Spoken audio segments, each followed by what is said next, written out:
Enchanté de vous connasse. Bienvenue chez le beau parleur de l'action et du ciné d'auteur. Bonjour à vous les cinéphiles et bienvenue dans cette critique en post-projection. On va parler aujourd'hui de Borat numéro 2, film qui a été tourné assez discrètement, assez en secret, qui nous est arrivé un petit peu comme ça, enfin il nous a été annoncé un petit peu comme ça, par surprise. Et donc on retrouve dans le rôle principal, le rôle de Borat, un certain Sacha Baron Cohen qui est aussi au scénario et à l'histoire, aidé de plein d'autres mondes, parce que le genre d'histoire et de scénario de ce genre de film c'est un petit peu particulier. On se rappelle qu'après avoir fait Borat, il avait fait Bruno, un autre personnage qu'il a interprété auparavant, qui était aussi un documentaire comme celui-ci, ce Borat 2 et le Borat numéro 1. Donc il nous avait déjà fait un film qui était dans la continuité, après il avait fait donc le Dictateur, qui lui était déjà un film un petit peu plus classique, je parle évidemment de pure comédie. Je rappelle que le personnage de Borat, à la base, c'est un personnage que Sacha Baron Cohen interprétait dans son émission à la télévision anglaise, à savoir le Ali G Show. Je rappelle que donc Borat faisait déjà une première apparition au cinéma dans le film Ali G in the House, où justement Sacha Baron Cohen interprétait Ali G, et il croisait à un moment un personnage qu'on lui présentait, et c'était Borat, et il lui disait justement en français « Enchanté de vous connasse ». Voilà, c'est pour la petite histoire.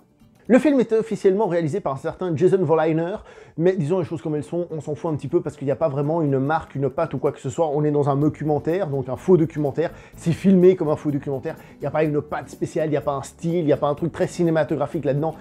Ça, il faut déjà le dire, la mise en scène, c'est pas avec ce film qu'on va sortir maintenant en se disant « Waouh, le film que j'ai vu, c'est sûr et c'est certain ».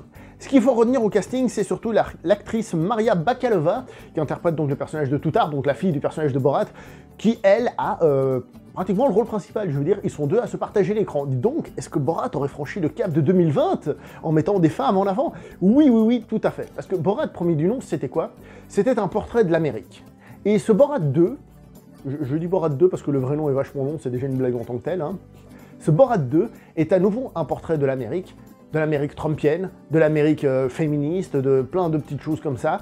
Et donc, le film est très d'actualité et très politique. Du coup, est-ce qu'on rigole avec ce film? Je dois vous avouer que moi, personnellement, j'ai rigolé. Alors, c'est un humour qui, lui, par contre, je suis pas certain qu'il ait vraiment passé des années, parce que, forcément, Borat étant un Kazakh, donc du Kazakhstan, d'une certaine manière, on peut dire qu'on se moque des gens du Kazakhstan, hein, et ça peut mal passer, des gens de l'Est, etc., dans cette période, mais...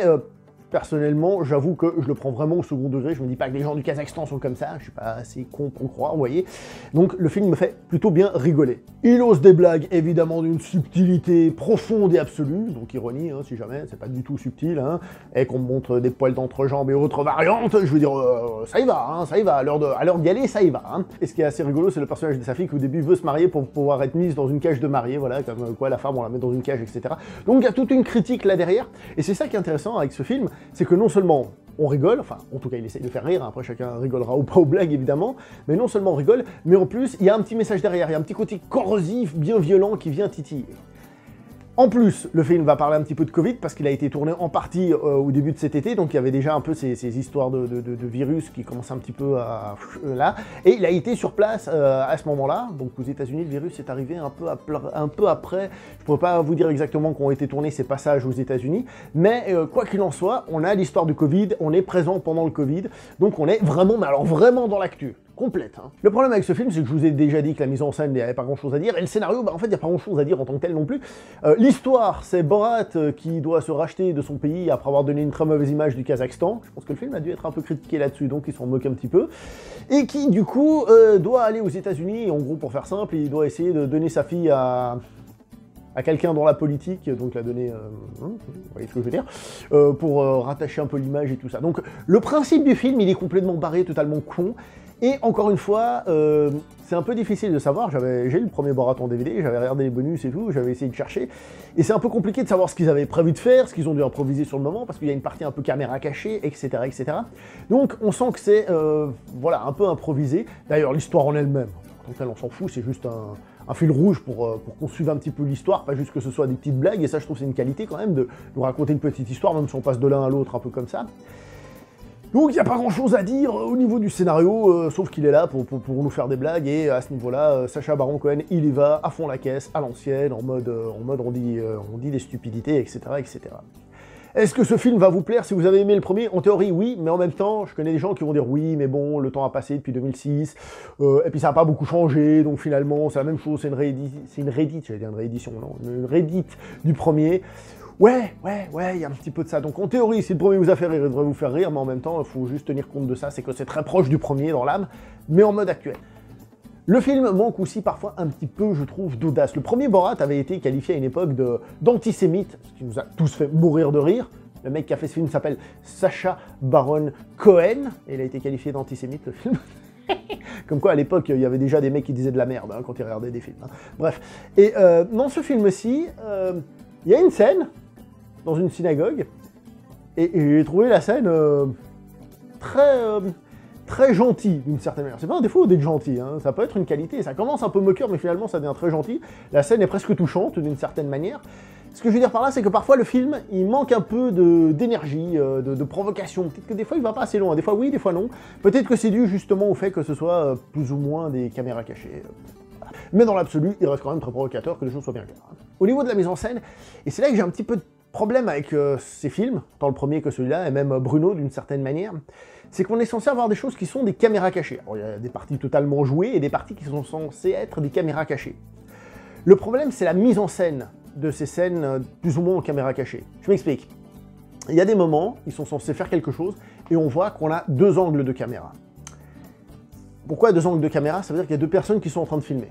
D'accord? Deux personnes, pas une, deux personnes. Donc les moments où Borat est censé être tout seul avec un personnage, par exemple, et qui sont en train de dire de la merde, il y a deux personnes de plus dans la salle.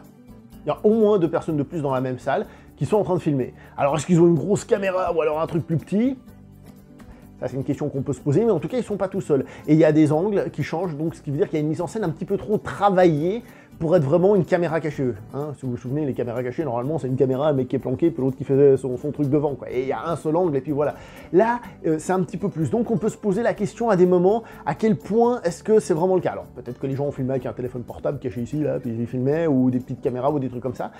Peut-être même lui-même, il a posé la caméra quelque part. Mais quoi qu'il en soit, j'ai des petits doutes à ce niveau-là. Ça m'a toujours un petit peu gêné pour prendre ça au premier degré et vraiment rigoler en mode « Ah, il l'a eu », toi. Parce que j'ai toujours l'impression que il y a quelque chose qui sonnait un petit peu faux. Et aussi, comme des fois, il y a des choses qui sont censées être en caméra cachée, on y croit totalement, et d'autres peut-être un petit peu moins, vous voyez. On ne sait pas trop si peut-être certaines ont juste été tournées avec des acteurs et tout ça, c'est un petit peu confus, je trouve, et c'est un petit peu dommage. Vous me direz, on regarde des comédies qui sont totalement fictives, hein, on le sait, ce sont des acteurs et tout ça, et on rigole, hein, c'est pour ça que le film, il faut le prendre comme ça.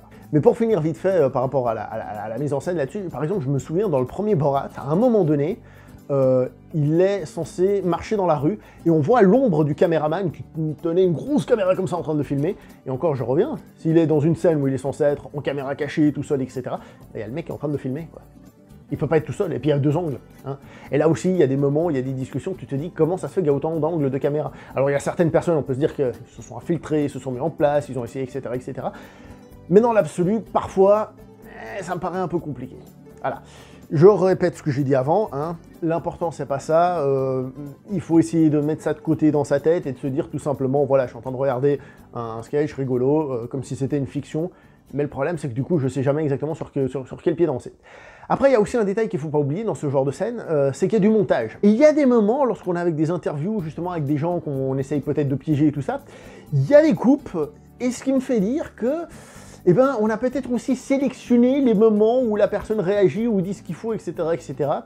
Il est connu que le film, je dis ça parce que j'en parle un peu partout, a piégé quelqu'un proche de Donald Trump. Oui, je suis d'accord. Après, il faut voir aussi comment est fait le piège, qu'est-ce qui a été coupé au montage, etc., etc. Ce qui est sûr, c'est que si tel est le cas, le film va se prendre un procès, ça c'est sûr et c'est certain. Oui, peut-être que ça détruira sa carrière politique, ça j'en sais rien. Pour dire que le film est encore une fois assez osé. Bref, ça c'était la mise en scène, vous vous rendez compte, j'ai réussi à parler de la mise en scène de ce film, quand même, c'est balèze. Donc, au final, on regarde ce film pourquoi? Pour son côté provocateur, son côté acide, son côté critique, son côté remise en cause. Il y a aussi les réseaux sociaux, par exemple, et la philosophie des réseaux sociaux. Tiens, on est sur YouTube, c'est un réseau social, c'est magnifique. D'accord? Il y a tout cet aspect-là, tous ces trucs-là qui sont un petit peu critiqués. Le film est acide, il vient provoquer, il fait de l'humour à l'ancienne. Ah, ça, c'est cool. Et... les mecs qui se calment, ça c'est cool. Et on est là pour regarder ça, prendre du plaisir ou pas du tout. Si vous avez aimé le premier, vous devriez aimer, sauf que comme j'ai déjà dit, si ça fait un petit peu Reddit pour vous. Je vais m'arrêter là pour cette vidéo, n'oubliez pas de liker, commenter, partager, on se voit prochainement pour une prochaine vidéo. Jusqu'à là, portez-vous bien. Ciao tout le monde. Bienvenue chez le beau parleur. l'action et du ciné d'auteur. Est-ce que vous croyez qu'il va faire un Bruno 2 prochainement? Parce que là, Bruno 2, le sujet est encore plus...